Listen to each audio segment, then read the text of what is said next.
listening to the Bulldog Hour, getting you inside the Wilson football program with weekly game previews, recaps, highlights, and interviews. Now, here are your hosts, Joe Mays and Justin Raffoff.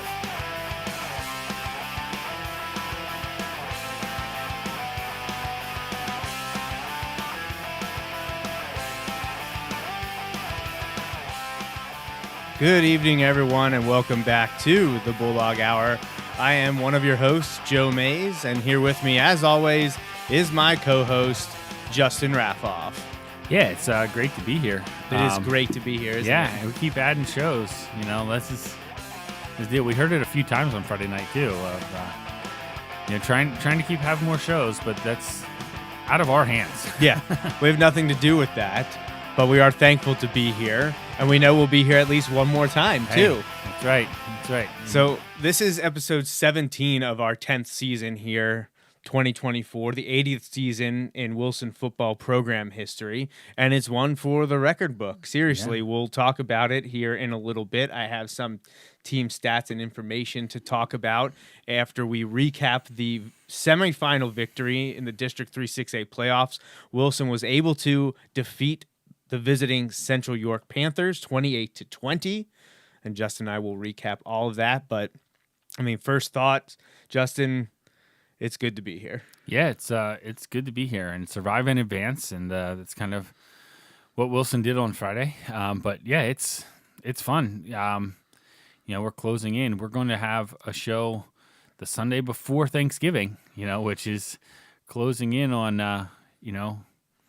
Yeah. It's just crazy because you're at a point where there are not many teams left still practicing and playing high school football.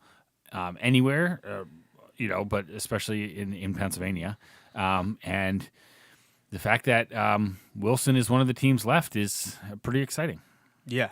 We are now down to 8 teams remaining in the state's largest classification, 6A. I guess that's true everywhere because... I think it is, yeah, because they align it so that those state finals will be the same. Right, so there's not even 50 schools still playing football in Pennsylvania. Right. Wilson's one of them, as are a few other Berks County schools, Wyomissing, Exeter, both getting victories and playing for district championships this coming weekend, Friday, Saturday. So good luck to the fellow Berks schools. And there's a couple other LL teams still alive and playing for championships as well, maybe opposing Berks schools to do it. But Exeter's going to play Bishop McDevitt. Wyomissing's going to play Lancaster-Strasburg. I believe all 3 Berks teams will be underdogs in their district championship game. Yeah. Because both Harrisburg against us, Bishop McDevitt versus Exeter, and Lancaster-Strasburg versus Wyomissing, they will all be favored. The Berks teams will be the underdogs. LS already beat Wyomissing once this season. Bishop McDevitt is undefeated except for a loss to Harrisburg. Right. And Harrisburg has 2 losses. They lost their opening game of the season against LaSalle College High School, who lost a couple weeks ago to St. Joe's Prep in the 6A playoffs down there. And then they lost about a month ago to Cumberland Valley, which is... The LaSalle College High School one's understandable, but the Cumberland Valley one is a head scratcher. Right. I brought it up a few times to coaches and media. No one's really had exactly what went wrong there. I had heard that maybe they were missing a few players. I haven't been able to verify that, but looking at the box score, their quarterback played. At least one of the big running backs played. The receiver played. They may have been missing the lineman, the offensive lineman, Brown, the Penn State commit. But I don't know that it was necessarily missing personnel. It could have been, you can't tell from the box score really, especially if it's like linemen or something like that.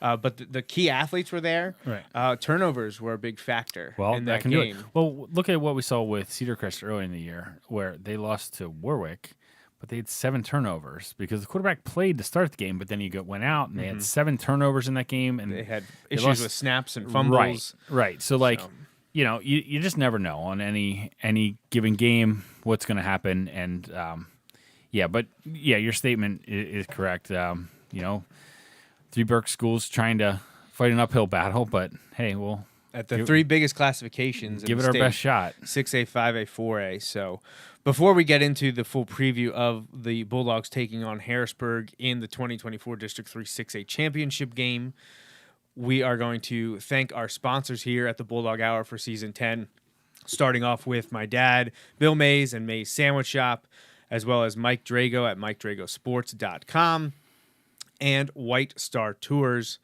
The Carreras family, thank you very much for supporting us here on the show, on the program for the last few seasons. All of you are, it's very appreciated, the support we get from these big-time presenting sponsors. And it's not just the three of them. In addition to those lovely people, we also want to thank the Miller family, Andy Herr, and, of course, our three anonymous donors. All have been with us for a very, very long time. And we already mentioned this, Justin, but we're not done yet because the team's not done yet. So we will have at least one more show. Episode 18 of Season 10 will be next Sunday. Same places, same time as always, 6:30, Sunday, November 24th. We'll recap whatever happens in the district championship game and then preview the state playoffs and the semifinal. Obviously, if Wilson's a part of that, it'll be a much more in-depth preview. If Wilson's not playing, we're not going to spend a lot of time talking about it. It'll be more of a season-long recap of celebrating what happened in 2024. Right. So I don't even have a schedule. I got rid of the schedule graphic, Justin, because it doesn't even have information that we need. We're weeks removed from that. Right. Yeah. We're done with that. We have moved on. So let's get into the recap of Wilson's victory over Central York, though. And we'll start out. It was, well, I'll say it off the bat, Justin. I think Central York, at this place in time, because you're supposed to get better as the season goes on, I think, and I'm interested to hear your opinion on this, Central York was the best team we've played so far this year. I agree. At this point in time, the way the team, like looking at what we saw, I think they were the best team that we saw this year. I think the best player we saw so far was Falzone. So far this year was Falzone at Nazareth. That kid, he put that team on his shoulders, right? And that team. I know we lost to that team, and so I just want to clarify because some people might be, well, we lost to them. We beat. Yeah, but if you take Falzone off that team and just replace with just average quarterback, I'm not saying bad, but just average quarterback, I think we win that game by multiple scores. And, like, there wasn't any one player at Central York that I was like, oh, that one kid. But there were a lot of very good. And so that's what I mean, like, not that there were people that weren't standouts, but it was kind of more widespread. The running back had that great run. He ran right up the middle and then ran by everybody. They had some. They just had like really good kids like everywhere. I think maybe not everywhere, but like nearly everywhere, and that. Like as a team, and we've talked about this a number of times with that Nazareth, look, I would say this team was better than the Nazareth team. The only other team I would say would be the township team that we played. And I think this is more widespread. Clancy is unbelievable. But the other guys in the game when we played them, which is the only, to be fair, is the only time I've seen them play all year. Right. Clancy it wasn't as widespread as what Central York was. Central York was more spread out. Now, I know Manheim Township beat them by 18. Yeah, 2 months ago. 10, 2 months ago. I think that was game 2. And that's the game we had heard that Township's line dominated them. Right. Right. So. And now we also heard that it's week 2, right. Well, and so they clearly have gelled on the offensive and defensive lines, and we're able to get something going. We said I believe last week that we thought Wilson became the best version of themselves during the Mifflin game, and ever since then, by and large, because there were some hiccups in the beginning. It was not a great game against Cheltenham. No, it was a rough go against Nazareth. Yep. First half defensively, second half offensively. Then it was a rough game against Cedar Crest the first time around. There were good wins in there. The Plymouth Whitemarsh game, I think that set the tone for the season, rebounding from a sluggish game against Cheltenham on a Saturday in the heat to come back next week and beat up and look good against Plymouth Whitemarsh. But then with the way things went down against Nazareth, honestly, I think still, even with the loss to Nazareth, I think people still were like, we can play with a lot of these teams. Right. And here they are in the final 8 in the state in 6A. So I just think, if Central York was playing Manheim Township, I think Central York would have won. I think Central York got better throughout the year. The version of Central York we stagnated. saw, the version of Central York we saw on Friday, and the version we saw of Manheim Township 3 Fridays ago. I was more impressed by Central York. Yes. And that's not a statement about Manheim Township as much as it was Central York looked really good. Right. And they're a team. It was a battle. It was a fight. Right. They were fighting, their playoff demons. They've now lost 4 years in a row in the district semifinals. Yep. Previous 3, I think. Wilson was trying to get off the schneid of trying to lose. They had lost in. We hadn't won. We hadn't won a playoff game since 2021. Correct. Right. To start that Central York streak. Yes. Right. That was because the year before they went to the state final. Right. Yeah. So I just very impressed with Central York as a team. Yeah, now they're losing some big pieces, but they've got the quarterback and running back are back. Right. Yeah, they got lots of people back. Honestly, I think I was more impressed that their defensive front 7 inside the box guys were able to give our line, our blockers so many problems. Right. Because I think we thought that we could maybe, because they relied more on speed than strength, we could maybe push them around a little bit. Their speed was so good, they had us out of our game.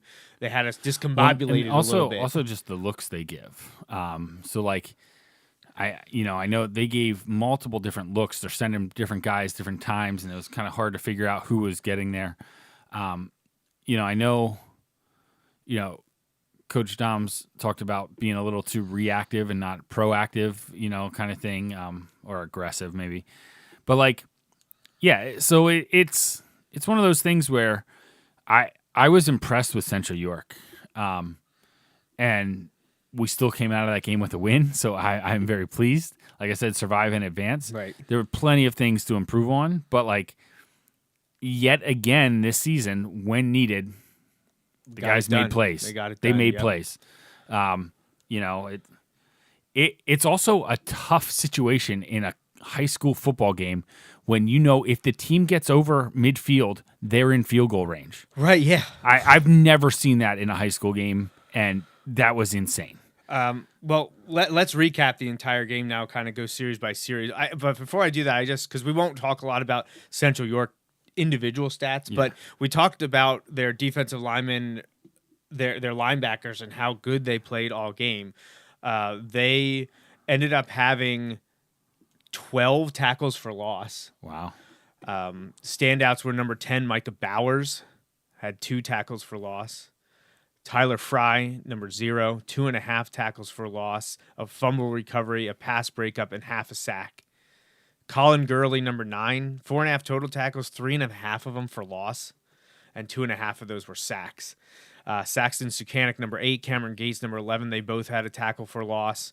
And Malachi Ramnath didn't get on the number 23. He didn't get on the stat sheet as much, but he was a terror off the edge.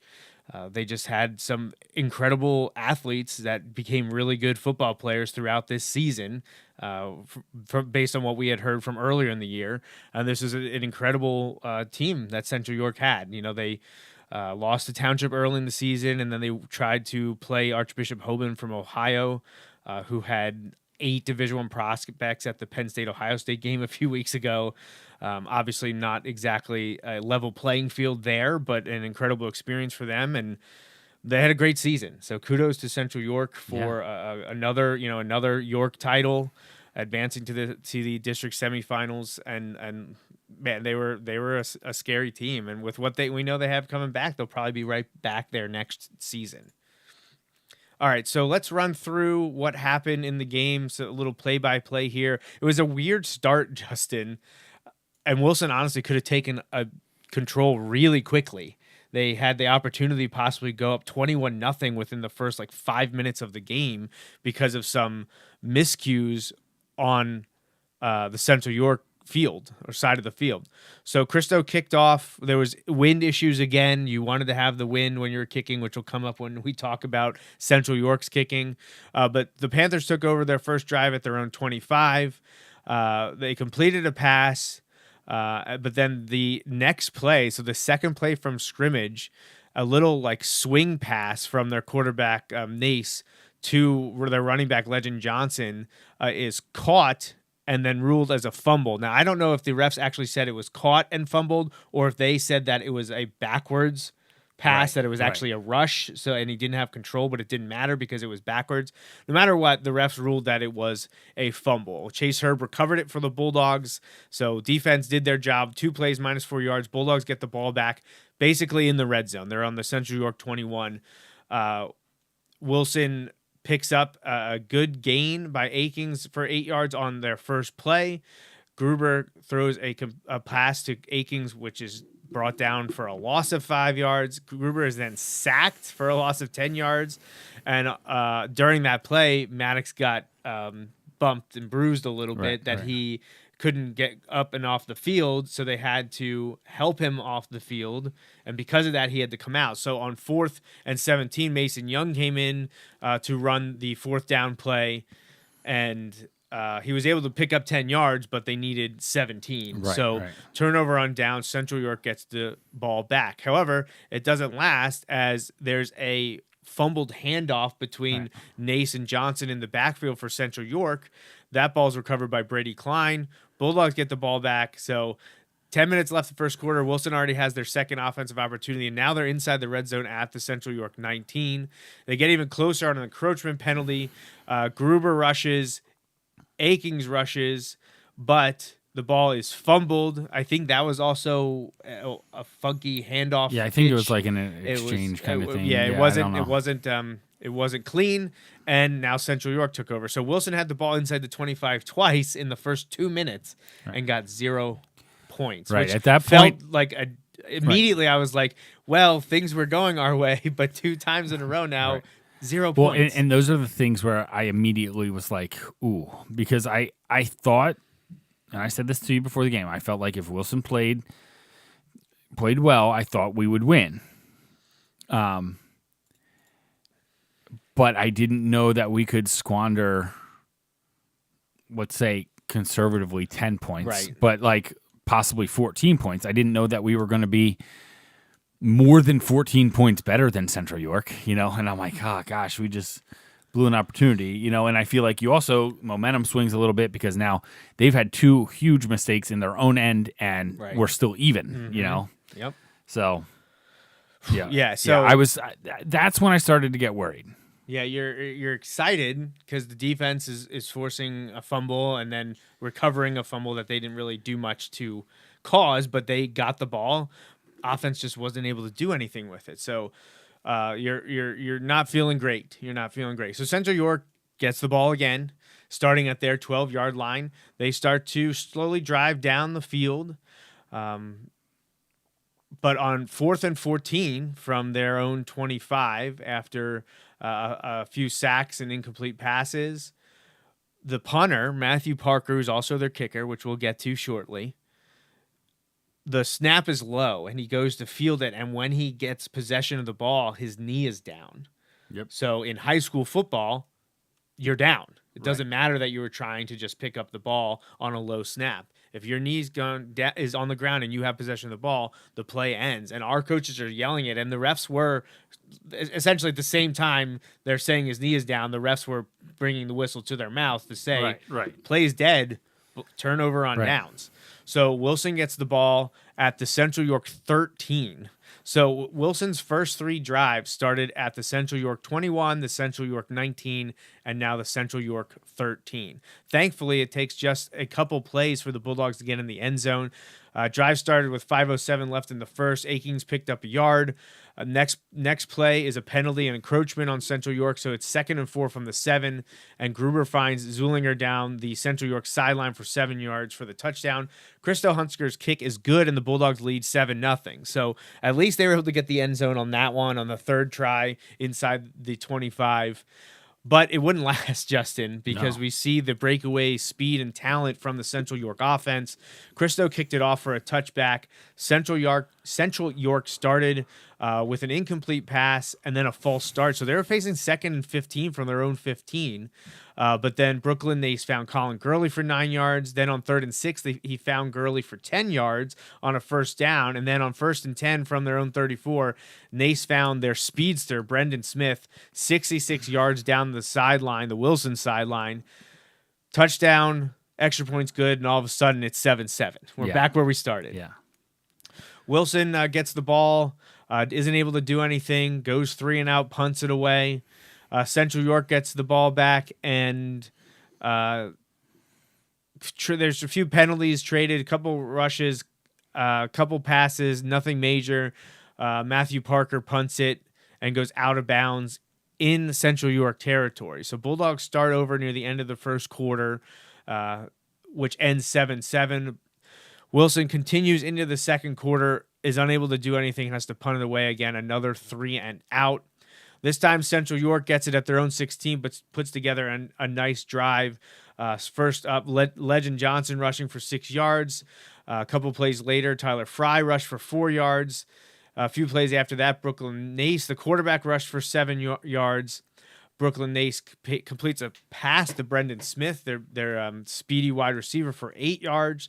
Legend Johnson then carries the ball in back-to-back plays, and the second one, Justin, is the big one. At their own 48, right up the middle, Legend Johnson scoots for 52 yards and a touchdown.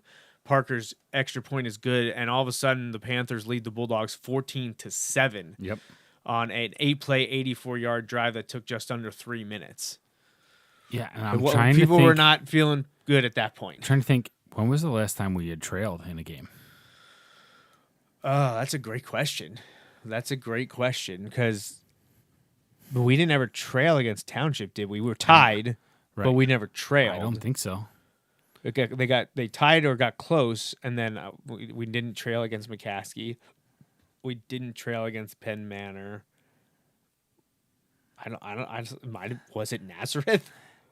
Or was it maybe Mifflin? Mifflin. Did we trail I think Mifflin? Or were we just tied with them? I don't know. That's a great question. It had been a while, though. Right. It had been a while since Wilson was not leading the game. Right. Thankfully, though, immediately you text me, we need a response. We need to answer this. Wilson goes on a very nice drive, 11 plays, 80 yards, takes 4 minutes and 37 seconds. They started at their 20 because, of course, the wind is now with Matthew Parker's back, and he gets a touchback. The one thing that Central York had issues with was encroachment, defensive offsides. Yes. They lined up offsides or jumped offsides many times. They were penalized. We'll get to when we do team stats. They were penalized, I think, 7, 8, 9 times in the game, and a lot of them were not even action penalties. They were pre-snap penalties. So one happened on this drive here. Akings and Gruber rushed back-to-back plays. Gruber picking up 18 yards. Same thing, Akings and Gruber pick up 4 yards each back-to-back plays.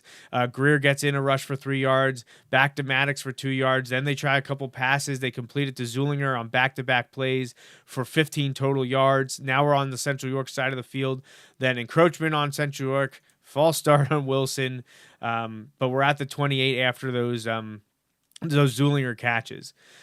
Two back-to-back incomplete passes to Akings, an incomplete pass to Akings leads to a 2nd and 10 from the Central York 28, where Gruber finds Mike Glover for 16 yards and a first down. And then a 1st and 10 from the Central York 12. Gruber goes right back to Mike Glover for 12 yards and the touchdown. Hunsaker's extra point is good, and Wilson answers, ties Central York 14-14 on the Glover touchdown. There was great downfield blocking by Jaden Carpenter to help him get into the end zone. But like you said, like you texted me, we needed a response. Right, and we the got a was up great to the response, task. yes. Then the next series, Central York gets one play, and a deflected pass ends up in the hands of Maddox Gruber, and Wilson's got the ball back. So they had the ball for all of 11 seconds, and the Bulldogs have it with 3:23 to go before halftime. And then this was Gruber the whole way. He rushed for 14 yards to the 20. He picked up 2 yards to the 18. Then the next play, he's able to find Mike Glover again, 18 yards for the score. Extra point is good. Wilson leads 21-14 just before halftime. And the teams would trade a few drives then in the final few minutes. The last one for Central York would result in a few points before halftime, and this is what we were talking about with the talent of Matthew Parker, their kicker, and also being wind-aided. They're able to get to the Wilson 39 and attempt a field goal with 1 second to go, and he nails a 56-yard field goal in high school, a 56-yard field goal. Now, we had seen him before the game hitting from almost 60 or maybe even past 60 with the wind to his back. But you play in the elements. And if you have a kicker that can make it from 50 to 55 without the wind, you certainly are going to try past that. And that's what they did. And he made it. It didn't hit the crossbar. No. It was over. No, yeah. So Wilson and Central York go to halftime, 21-17 favor the Bulldogs. But now you're thinking, we have to keep them on their side of the field, or we need to be up by 4 or more points. Right, because if they get over midfield, like, it's one of those where if they're in range of like literally like a 60-yard field goal, at the end, they may take a shot because like you got to think your chances might be better than like some Hail Mary or some razzle dazzle kind of play. So it's just wild to think about. Like, that doesn't happen in high school football. We've seen kids make 40-some yarders. That's a great 40-plus yard field goals are great kickers in high school. Oh yeah, absolutely. This is a college level kicker, and which guess is why what? He's a college level. He's kicker, a preferred walk-on at Penn State. So Justin and I, before the game, we were hoping that we weren't going to see a redux of 2013, where Wilson hosted the semifinal game against Lower Dauphin and lost on a walk-off field goal by Joey Julius, who was a preferred walk-on at Penn State. So we didn't want to see that deja vu again. Like, we did not want to see that happen again on that field at home with a Penn State kicker sending us home. So we knew we need to be up by at least 4 points when they have the ball, if they have the ball at the end of the game. Yes. So the third quarter, not a lot happened. Offenses struggled, defense playing very well. 5 different opportunities for 5 offensive possessions for each team. The 6th one actually by Central York went into the fourth quarter. That didn't result in any points either. Again, Wilson gets the ball back, no points there. Central York, though, starts a drive with 2. Let's see. Where are we at here? 8:39 left in the fourth quarter, and the Panthers start a drive that will end in points. They rush the ball with Legend Johnson a bunch. He gets 33 yards on 3 carries. He picks up another 2 on the next play after an incomplete pass. They kept trying a few passes. Wilson defense did a pretty good job until Saxton Sukanik pulled one in for 10 yards and a first down on 4th and 8 at the Wilson 32. That felt like a backbreaker at the time. Yeah. Now they have first down at the 22-yard line. They do get called for holding, and they're facing 1st and 20, but they pick up 5 yards on 1st and 20. 3rd and 15, they only pick up 1, and now it's 4th and 14, and you know who's coming out. Yep. Matthew Parker for a field goal of 43 yards, and of course that one's good. And now Wilson leads by just 1 point, 21 to 20. Now it's like we need to go down and score because 1 point is not safe when the kid can kick it from literally hit midfield and make a field goal. Right, and of course the kickoff is a touchback. So Bulldogs start with the ball with 4:40 to play with a 1 point lead, and you know we need points. Right, we need at least a field goal, which is going to be tough because we haven't scored in the second half. And Wilson has not scored. So starting at the 20, Bulldogs rush for no gain, but then have a huge completion to tight end Michael Glover, and you're going to hear him talk about it. Seems to be some kind of broken coverage. Someone didn't know that they were supposed to be covering Big Mike, and he scampers for 61 yards. He hauls in the pass wide open. Yeah. And then they eventually catch up to him, but then he still just runs the guy for pushes like 20, guys 25 for like, yards. 15, 20 yards until a few other Central York players arrive to take him down. But that sets up Wilson with a 1st and 10 at the Central York 19. Corral rushes for a yard. Unfortunately, Wilson's called for an illegal motion on the next play, so they're facing 2nd and 14. Maddox gets a yard. It's 3rd and 13. Central York takes their first timeout because there's only 2:48 left to play. Maddox's pass on 3rd down goes incomplete as well. So now it's 4th and 13 at the Central York 22. You're looking at a 39-yard field goal into the wind. Right. And just Christo not- made a 36, 37-yarder at Nazareth, but not windy conditions. No, those were like perfect conditions, probably. So you're not going to try the field goal. So now you have a 1-point lead. You have to go for it on 4th and 13.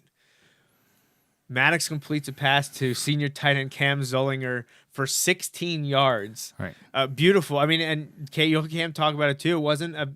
It was a pretty simple play. Right. But Maddox knew where he needed to go with the ball, and Cam picked up the yardage that he needed to. So now it's 1st and goal from the 6, and on that play after the 4th down conversion, Corell Aking scampers into the end zone from 6 yards out. Touchdown Bulldogs. Hunsiker kick is good, and now it's 28-20. So now not only have you taken the ball off of the leg of Matthew Parker, You've taken him out of regulation at this point. You know, right? like You he's- cannot lose in regulation on one play. Right. Not only would they have to score a touchdown, they now would have to also get a 2-point conversion Right. to even force overtime. Right. And Parker's not going to help with that. Correct. So, Wilson kicks off the ball, but they get a pretty good return from who else? Brendan Smith, their speedster, to their own 46-yard line. So with 2:15 to go, Central York's almost at midfield. Now, on the first play, Wilson did really well on 1st and 2nd down. They forced Legend Johnson into a loss of 5 yards. They forced Brendan Smith on a loss of 9 yards on a completed pass, but he had nowhere to go. So back-to-back, they lost 14 yards. So 3rd and 24, Brendan Smith's able to pick up 26 yards on the next play to give them a 1st down. So you go from 3rd and 24 to a 1st down, unfortunately. But then they're set up at the Wilson 42, and they throw 4 consecutive passes, all of which are incomplete. Yep. So turnover on downs. Quarterback did a great job of evading. eluding. Yep. Yeah, He definitely the tacklers did. there. So Wilson gets the ball back with a minute 40 to play, and because of an earlier timeout from Central York, we talked about this via text during the game. Central York needed to take a timeout that you wouldn't want to use in a game, especially when you're trailing. They had to use it in the 3rd quarter. So they used one on Wilson. I thought it was the start of the 4th. Oh, was it the start of the 4th? Yeah, like it was the change of the quarter. Oh, that's right, It was because the I change texted of you. the I was quarter. like, that's a bad Right. timeout. So we switch ends from going from 3rd quarter to 4th quarter, their ball, and they had to take a timeout coming out of the quarter. Right. Yes, you're So right. they just had a timeout, and they had to take, Their- just the general timeout Right. that happens when you change quarters.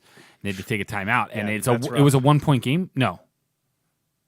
No, I guess it was still. it was still the 21-17. 4-point game at that time, but like 4-point game, and you got that sense that this is going to be a close game down the Right. stretch.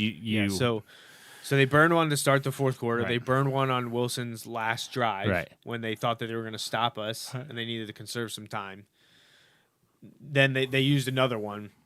They had one left, but with a minute 40 to play and only one timeout, it didn't matter. Right. Because Wilson could run out the clock. So Wilson took a couple knees. Game over. Wilson survives 28-20. Yep. You love to see it. Yeah. Yes. So let's quickly some team stats before we get to our interviews. 1st down, Wilson led the way 19-13. Rushing yardage, very close. Central York won that battle 121-111. Passing yards, Wilson wins 172-171. So total yards, Wilson actually had 9 fewer total yards than Central York, 292-283.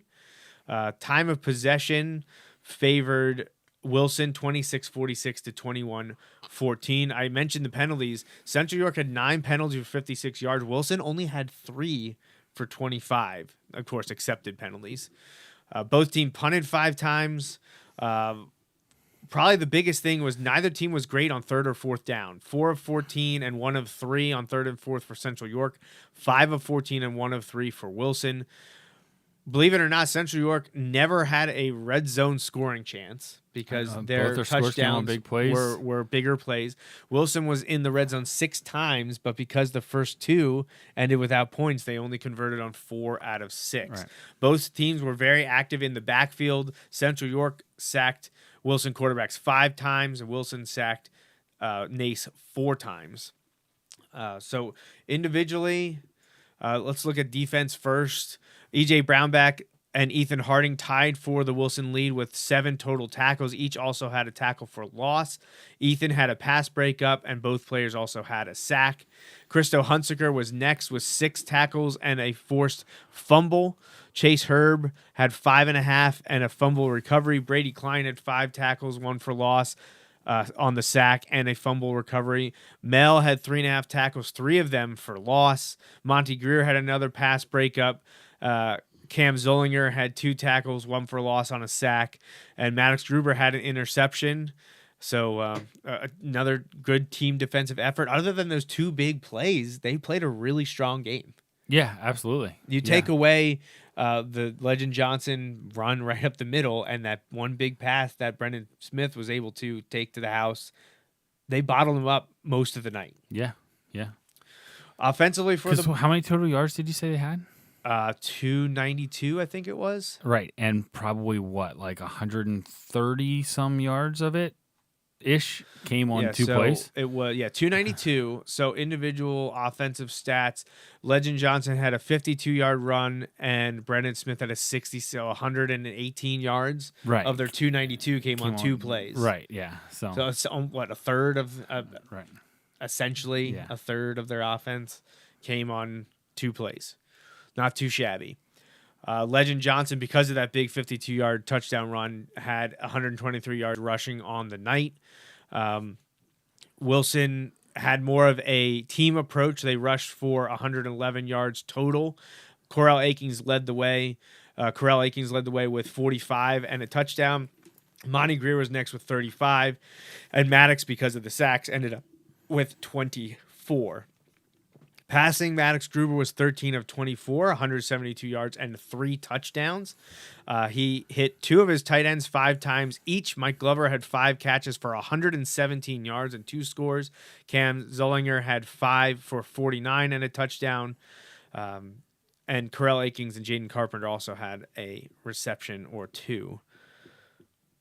So overall, kind of what we've been used to all year long. A team approach. Maybe Akings or Gruber weren't as successful on the ground as we've been accustomed to, but Maddox was able to pick up some necessary yards through the air when we needed it, and pretty balanced attack as it's been all year long. So our player of the week for the Week 12 win over Central York, I think most people would be in agreement on this one. Because when Wilson needed an offensive spark, it came with some help from the quarterback, Maddox Gruber, but it was his receiver that made some big plays all night long, and that would be sophomore tight end and defensive end Michael Glover. Again, over 100 yards receiving, 2 touchdowns, and set up what was the one that put the game slightly out of reach or made us feel a little bit more comfortable on that big, 61-yard reception that set up the Akings rushing touchdown to put Wilson up 28-20. So when Wilson needed a big play, a score, it was going to Glover. Yeah. He had those big touchdowns in the first half, and then that big run after catch on that game sealing drive. Just a great performance. And Maddox hung in there, was getting pressured, but hung in there. We mentioned it's been a team effort in so many games this year from our guys. And it's great to see, because that's what it's going to take, and that's what it's going to continue to take kind of as you go on. Like, if you've got 1 or 2 guys and that's all you've got, that can be problematic, especially this time of year. You look around, most of the teams left. That's not how it works, right? There's guys contributing across the field. That's just what we said about Central York, right? We just said like they may not have the Virginia Tech quarterback, but they've got really talented guys, a lot of which will be playing, in some form beyond high school, all across the field, and that was evident. And so, like, we had our guys step up and match that team contribution, and that's what it took on Friday. Excuse me. So, yeah, congratulations to Michael Glover and the team for the victory. It was another great game, and Michael Glover stood out to everyone that was there for his play against Central York. All right, Justin, that's enough from us. Let's hear from the players. We caught up with 2, then 3, then 4 players after the game. So we start out talking to a pair of Bulldogs. I believe it's Zullinger and Hunziker. Yes. At first. Or is it Zullinger and Klein? Klein. Yeah, Zullinger and Klein. And then we're joined by Michael Glover and Maddox Gruber for a few minutes here. So let's listen to what those guys had to say after their victory over Central York.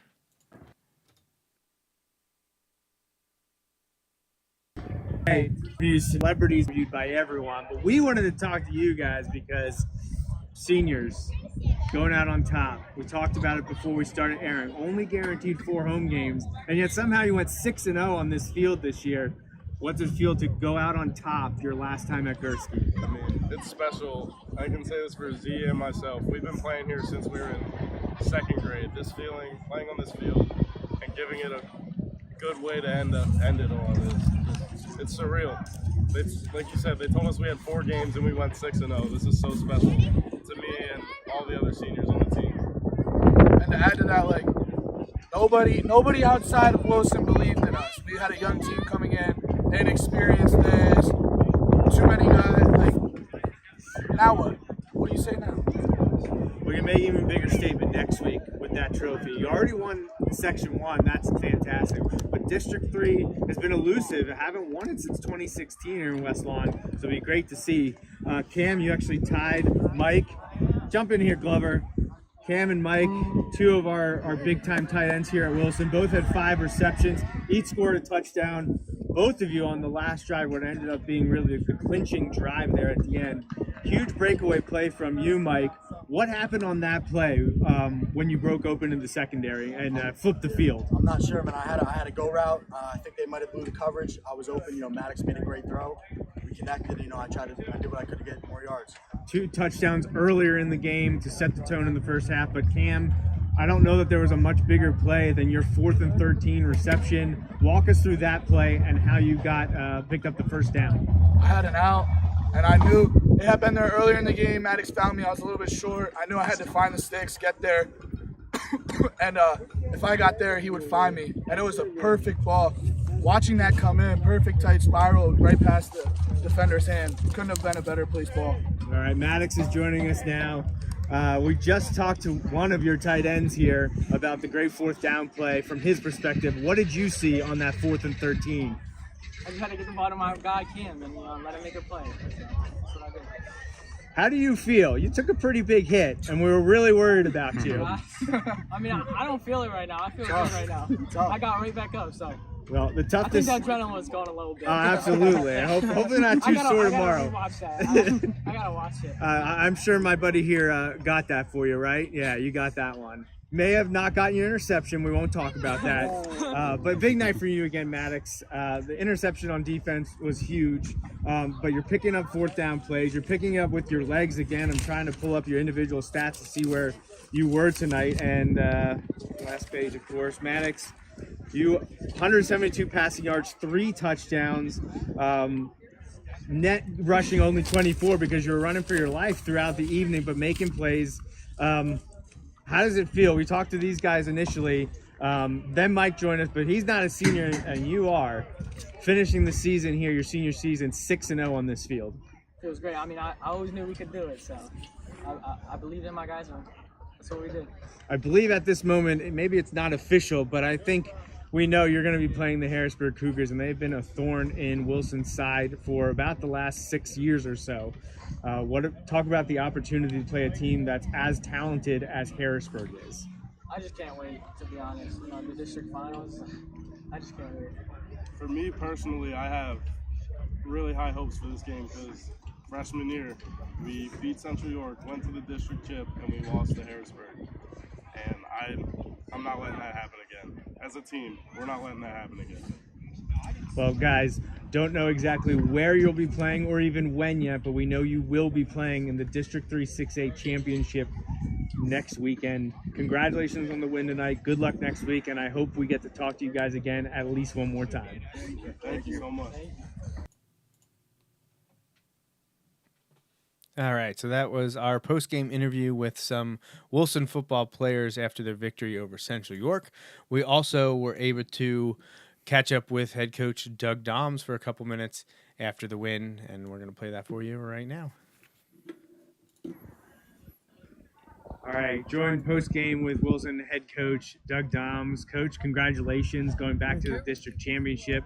First time since 2021. Also going to be playing Harrisburg, familiar foe for you. But before we talk about the Cougars, talk to us a little bit about the Central York Panthers. They put up a heck of a battle here tonight.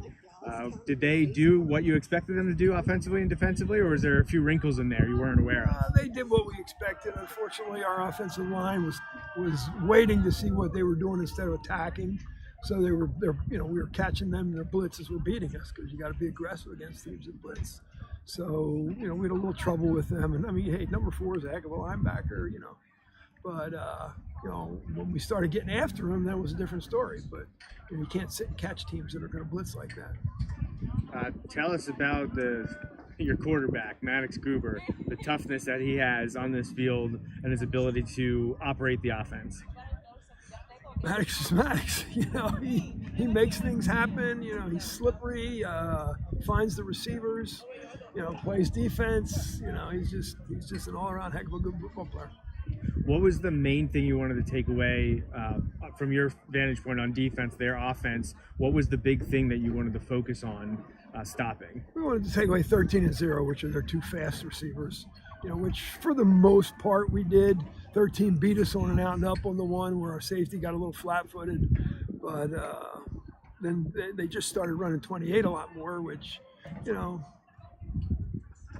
I wasn't real happy with the way we were tackling in terms of pushing the pile. I mean, we get on him and then he drives the pile 4 or 5 yards. So, we got to play better football next week if we expect to win. Yeah, they had some young players, including that running back who looked very good this evening. He's a sophomore. Right. Yep. Only a sophomore, so they've got a lot of talent.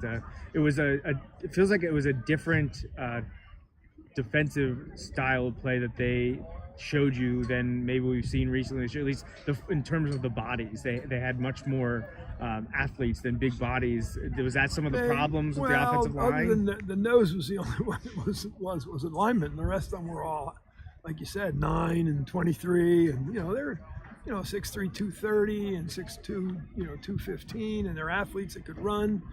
We had trouble sustaining blocks on linebackers sometimes, but we got the edge on them a couple times, which is important. They played a heck of a football game. It was a tough, hard-fought game between both. We capitalized on the 2 turnovers early, and it's 21-0. It's a whole different ball of wax. Yeah, it was a rough. It was a great way to start with the turnovers, but a rough way to start when you're not scoring. Just tell us about the team here and the expectations entering the year. Did you envision this coming into the year with the amount of seniors we're replacing and the young guys? Did you think this team could come together and get to the district championship game? We knew we had talent. The maturity level is still not where I'd like to see it, but that's growing up. We've grown up a lot. You saw how we struggled early in those early games, and we've grown up a lot and done a much better job. And they got themselves to a district title game. So. Yeah, all credit to them and your staff for getting this team to where they are destined to be, and one more win, get to raise the trophy for the first time since 2016. So. It's not going to be easy. It's not going to be easy. We know that. 6 Power 5 football players. Some great players. We can just name Elias Koch, Brown the lineman, Messiah Mickens. Yeah, pretty good players. Although you did get to see a Penn State kicker here tonight. Yeah. Justin and I were talking about we didn't want this to be shades of 2013 when Joey Julius ended the season here in the semifinals with a big boot. Right. We didn't want that to happen again. And they were set up to do when it was a 1-point game. Right. I said, man, we can't let them get over the 50 We've yards. seen this story I'd love before. to see him keep banging 57-yarders though for the next 4 years. So now that we're done with him, that's fine. Yeah. Coach, congratulations. Thank you. Thanks for joining us, and hopefully we can talk to you again next weekend. Hopefully.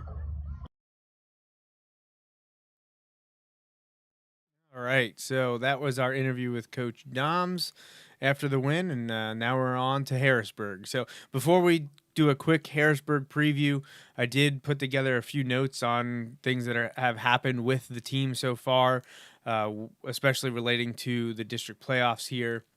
So real quickly, 2024 is just the 17th time, Justin, in program history that the team has won 11 or more games. And it's the first team to do it since 2016.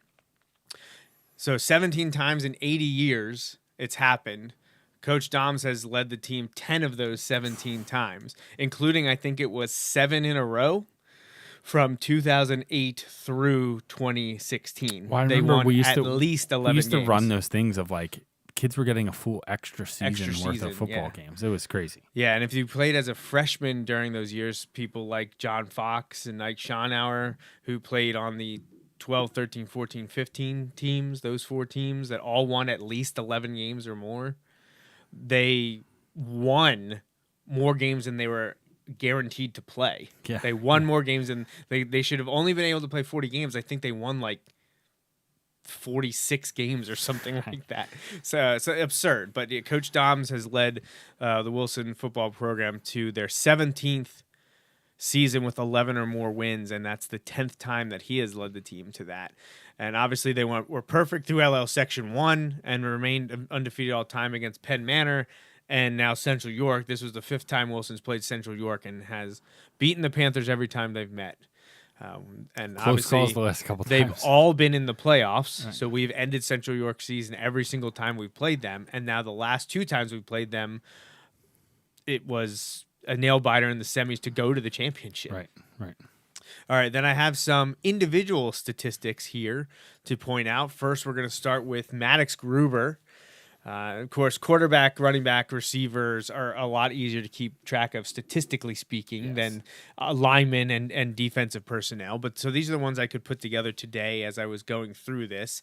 Senior Maddox Gruber is 15th on the program's all-time career passing yardage list with 1,925 yards. Of course, most of those have come this season, 1,885 yards in 2024, and that puts him up to 8th place on the single season passing yardage list.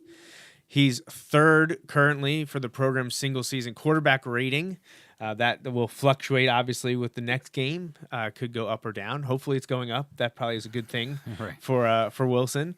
Obviously earlier this year we talked about it already against Governor Mifflin. Gruber threw 5 touchdown passes, and that tied him for the program record with Chad Henney and Eric Hetrick. Gruber's second quarter touchdown pass to sophomore tight end Michael Glover tied Gruber with a familiar name, Tommy Hunziker, for 2nd in program history for touchdown passes in a season. So if Maddox has a touchdown pass against Harrisburg on Saturday, he will stand alone in 2nd place on the Wilson program record book for single season touchdown passes behind Jake Templin, who threw 30 in 2014.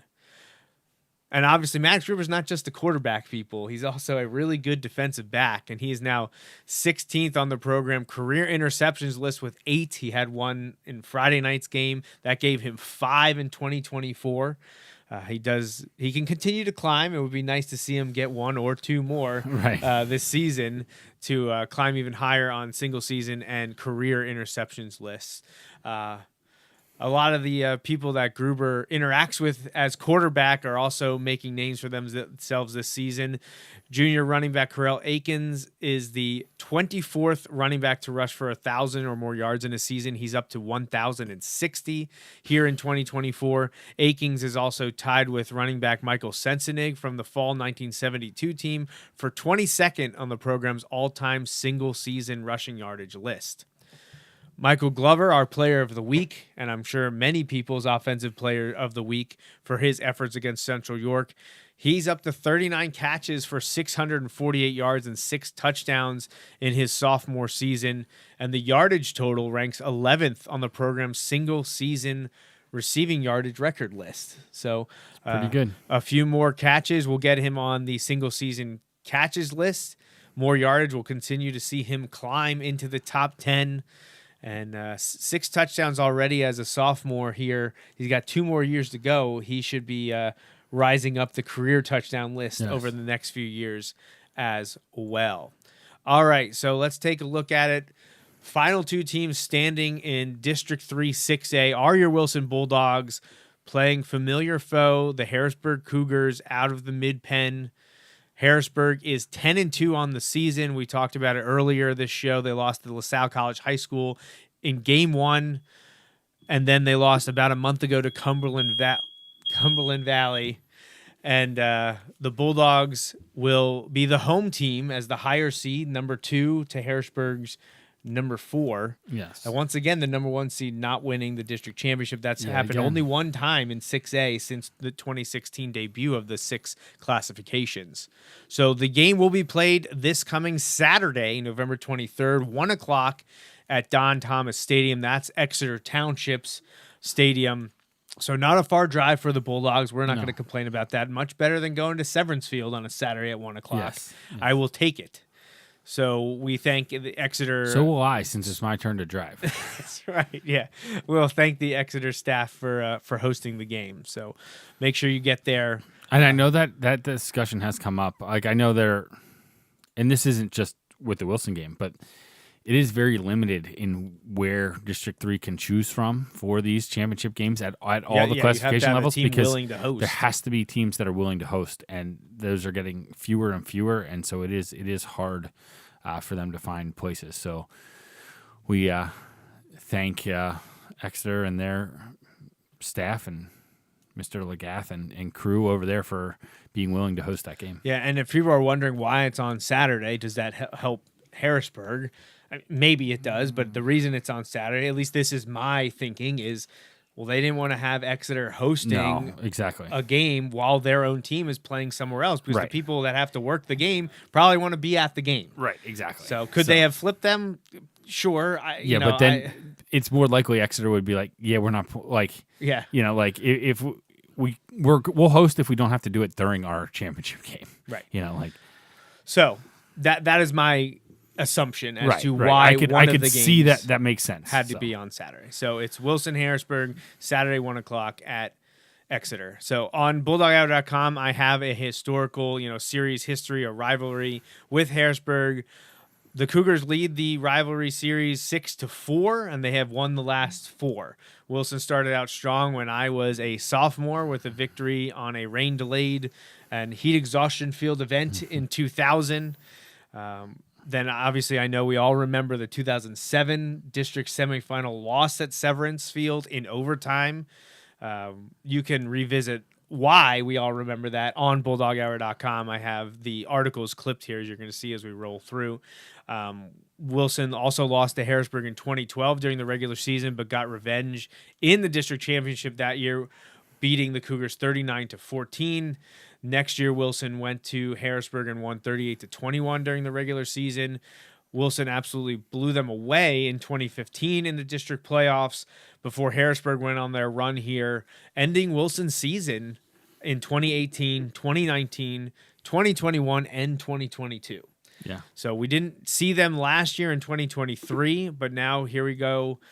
Matchup 11 will take place in 2024, and hopefully Wilson can break this streak of not winning a district championship and not beating Harrisburg. Do that all at one. Two birds, one stone, as they say. But as you can see, I got all the collection of all the articles about the Wilson-Harrisburg game. So check out BulldogHour.com for that. All right, Justin, let's talk about the Cougars here really quickly.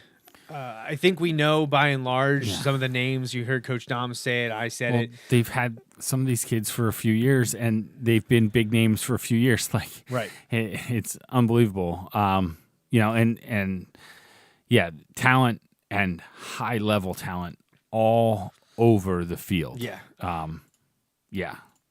Guys that you're going to hear their names a lot this year, you'll hear their names a lot next year, and Then depending in on college. your college Right. fandom, you may hear their names for years to come. So Calvin Everett's still the head coach at Harrisburg. Sean Lee Jr. is not there. He was technically only everyone thought he was only a junior last year. There was some eligibility issues or age issues. I don't know everything behind it, but he is not there playing for them this year. He actually, I believe, is up in New York playing almost kind of like a post-grad school before he moves on to college. So the dual threat quarterback that we've known the last few years and we had issues with is no longer there. It doesn't really matter because they had not one, but two running backs transfer in that are fantastic all-state caliber players. Messiah Mickens comes in from Trinity, and I believe it's Sheffy from State College is now a part of the Harrisburg team. Deontay Sheffy from State College. So Sheffy and Mickens are fantastic. They also have Elias Koch, junior all-star, huge receiver, Quincy Brannon as well. Then just this past week in their playoff game against Banheim Township, junior offensive lineman Kevin Brown, all 6'5", 250 of him, returned from a broken foot, a Penn State commit, and he is a mauler, one of the strongest offensive linemen people have ever seen, and he just is a beast on offensive tackle and defensive end, so keep an eye out on him. Also, you won't miss him. No, you won't miss him. Also returning for them along the lines, Tavon Williamson and Jirel Britton. It's like Kamir Williams, the list of players coming back that are significant athletes and talent in all phases are there. Right. They're all over the place. They're big, they're fast, they're talented, they're experienced. It's gonna be the toughest matchup Wilson has had to date, probably. Yeah, they beat... Not probably, it will be. They beat Bishop McDevitt, who is playing for a district championship. They beat State College, who won a district championship and is playing in the state quarterfinals like Wilson and Harrisburg are this week. So they are incredibly, incredibly talented. We talked about their losses earlier this show to LaSalle and to Cumberland Valley. And that LaSalle loss was the first game without Sean Lee, and it was the first game... And they were replacing Brown because he had gotten hurt, I believe, before that, maybe in the summer or camp or something. Right. So there were some adjustments there, and LaSalle is insanely good. I mean, they beat St. Joe's Prep the first time they played. They lost to them in the playoffs. So that's the caliber of team you're talking about there. Just. Got our work cut out. I feel like they always have two running backs. Every time we play them, they have two running backs.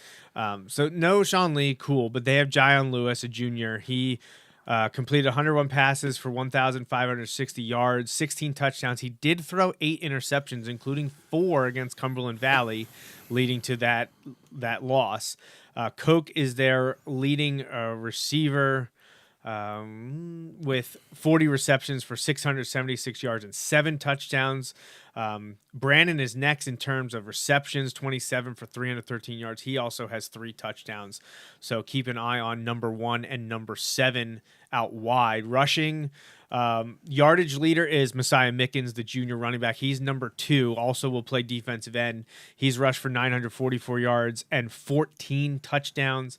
Sheffy has carried the ball just 21 times for 184 yards. It has kind of been the Mickens show by and large, but you will see some rushes from Sheffy, the quarterback Lewis, as well as senior number 9,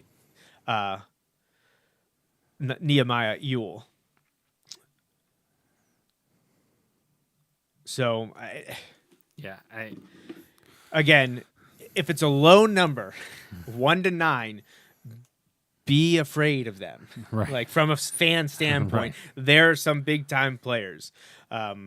Those are the guys. Koch's number 1, Mickens is number 2, Williams is number 3, Sheffy's number 4, quarterback Lewis is number 5, Brannon, the senior wide receiver defensive back, number 7. Nehemiah Ewell's number 9. Like those 1 to 9 there, those are some big time players. And obviously we didn't mention the linemen, but Kevin Brown's a part of that. Right. And they actually returned 3 offensive and defensive linemen, and then added Mickens to the defensive line. So, well, and has Harrisburg won the last 3 district titles? Yes, I think they're beat 3 in a row. Right. And they're going for a 4-peat. And hopefully he can get in their way and not let that happen. But it's going to be a huge test. They'll be the best team we played all year. Yeah. And we'll see. We'll see what happens. Just do our best. See what happens. That's right. So it's been a great season. I don't want it to end. Fantastic group of kids. It's been a lot of fun. Proving people wrong is always great. And this is the most successful team that Wilson has had since probably 2016. Yeah. 2019 was a great team, but didn't end up winning any titles. Was the last team to win double digits until this team as well, though. 2021 was a lot of fun because it started off really bad, and then, it ended with a district championship loss. Right. But to get there was just fantastic with the way Right. the season had started, and it was fun to see that team come together. But they went 9-4. Also, didn't win the district championship that year, fell to Harrisburg. So, it's been a fun ride here in 2024. We don't want it to end. We'll be back one more time in 1 week, hopefully recapping a District 3 championship. Yeah. Anything else you want to add, Justin? No, just big task ahead of us. Just gotta get a good week of practicing and give it your best shot, and whatever happens, happens. Absolutely. So thank you for joining us on episode 17 of the Bulldog Hour's 10th season. We'll be back next week. Congratulations to the team for making the district championship game, beating Central York, and good luck against Harrisburg. But that's it. So for Justin Raffoff and the entire Wilson football team, I'm Joe Mays. Until next time, remember, go Bulldogs. Thanks for listening to this week's episode of the Bulldog Hour. Want more Wilson football? Follow the show on Facebook, Twitter, and Instagram. Subscribe to the podcast on iTunes and SoundCloud. Or visit www.bulldoghour.com. The Bulldog Hour is a featured program on jmnjrradio.com.